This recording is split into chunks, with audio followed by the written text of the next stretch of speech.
Hi అండి, welcome to @sweety Sahasra vlogs. ముందుగా మన ఛానల్ని ఎవరైతే కొత్తగా చూస్తున్నారో మన ఛానల్ @స్వీటీ సహస్ర వ్లాగ్స్ని లైక్ చేయండి, షేర్ చేయండి, సబ్స్క్రైబ్ చేసుకోండి. అలాగే మన ఛానల్ని సపోర్ట్ చేయండి. ఈరోజు నేను మీకు పన్నీర్ గ్రేవీ కర్రీ ఎలా చేయాలో చూపిస్తాను. టేస్ట్ అయితే చాలా బాగుంటుంది. సింపుల్గా చేసుకోవచ్చు పన్నీర్ గ్రేవీ కర్రీ అనేది. ఒకసారి మీరు కూడా ట్రై చేయండి. ఇంకా లేట్ చేయకుండా మనం ప్రాసెస్లోకి అయితే వెళ్ళిపోదాము.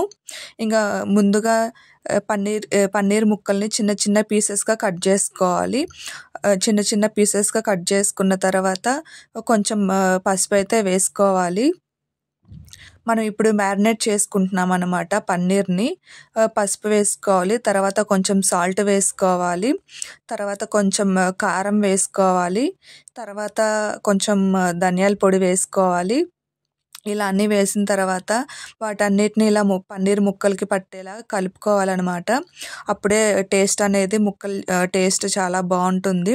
తర్వాత స్టవ్ ఆన్ చేసుకొని కళాయి పెట్టుకొని ఆయిల్ పోసుకోవాలి.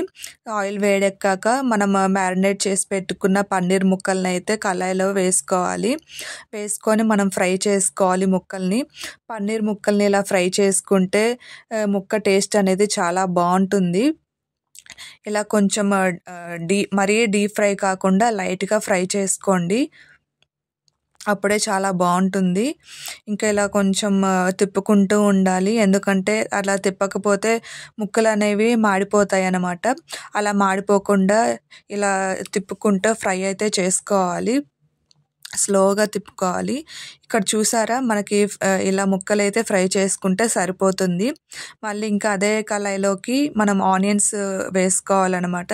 ఇప్పుడు మనం గ్రేవీ ప్రిపేర్ చేసుకుంటున్నాము. ఆనియన్స్ వేసుకోవాలి. ఆనియన్స్ వేడెక్కాక కొంచెం జీడిపప్పు వేసుకోవాలి. ఎక్కువ గ్రేవీ కన్సిస్టెన్సీ రావాలంటే ఇలా ఆనియన్స్, కొంచెం జీడిపప్పు, ఇలా టమాటాస్ ఇలా చేస్తే గ్రేవీ కన్సిస్టెన్సీ అనేది చాలా బాగా వస్తుంది. కొంచెం తర్వాత ఇట్లా టమాటా ముక్కలు కూడా వేసుకోవాలి. టమాటా ముక్కలు కూడా వేసుకొని వేయించుకోవాలన్నమాట. వేయించుకుంటే గ్రేవీ అనేది చాలా బాగా వస్తుంది. మూత పెట్టుకుంటే త్వరగా ఉడికిపోతాయి టమాటాస్ ఇంకా త్వరగా ఉడికిపోతాయి అన్నమాట. మూత పెట్టుకుంటే మనం కలపాల్సిన అవసరం కూడా ఉండదు. మూత పెట్టుకుంటే త్వరగా ఉడికిపోతాయి. ఈ పన్నీర్ కర్రీ అనేది ఎప్పుడైనా సండేస్ కానివ్వండి వెరైటీగా చేసుకోవచ్చు.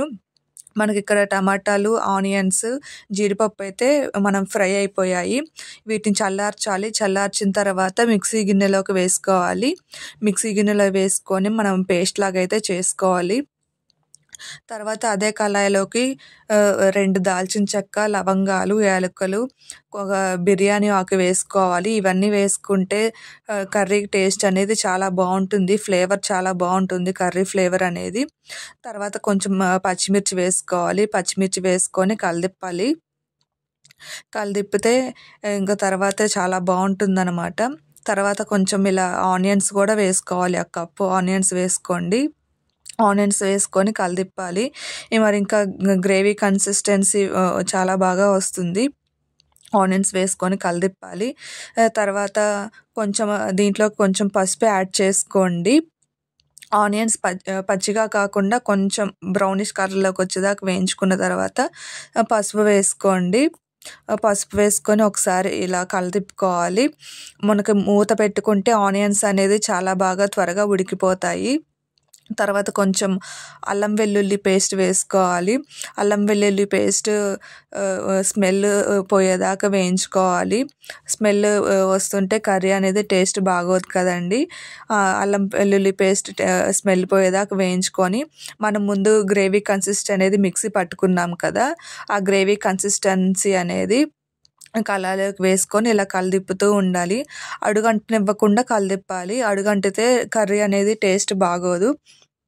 అడుగంటనివ్వకుండా కలిదిప్పుతూ ఉండాలి, అప్పుడే టేస్ట్ బాగుంటుంది. ఇలా కలిదిప్పుతూ ఉండాలన్నమాట. గ్రేవీ కన్సిస్టెన్సీ ఎంత బాగుంటే టేస్ట్ అంత బాగుంటుంది. కొంచెం అదే కప్పులోకి వాటర్ వేసుకోండి. చూసారా, పైకి బబుల్స్ లాగా వస్తున్నాయి, అంటే మనకు కొంచెం గ్రేవీ కన్సిస్టెన్సీ అనేది ఉడికిందనమాట. ఇలా ఉడికాక కొంచెం సాల్ట్ వేసుకోవాలి. తర్వాత కొంచెం కారం వేసుకోవాలి.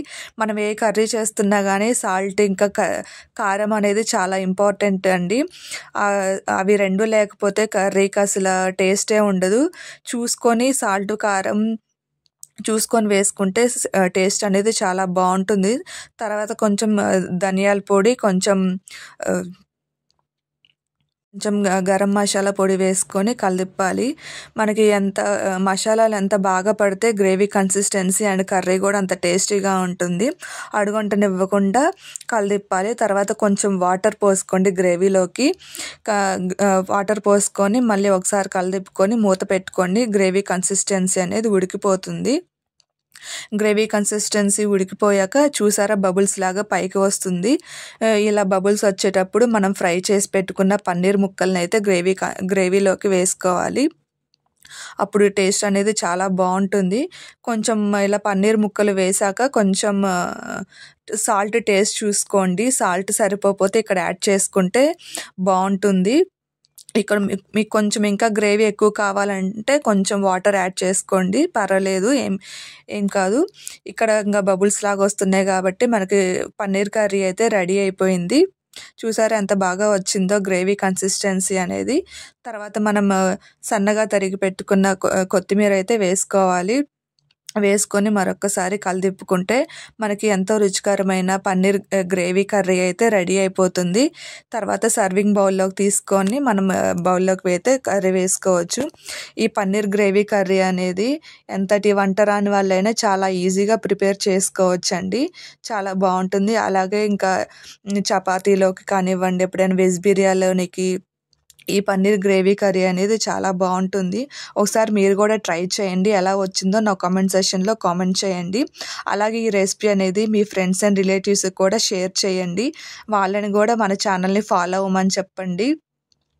అలాగే ఇంకా మన ఛానల్లో సింపుల్ అండ్ వెరైటీ రెసిపీస్ అయితే చాలా ఉన్నాయి. ఒకసారి వెళ్ళి చెక్అవుట్ చేయండి. చాలా ఈజీగా చేసుకోవచ్చు.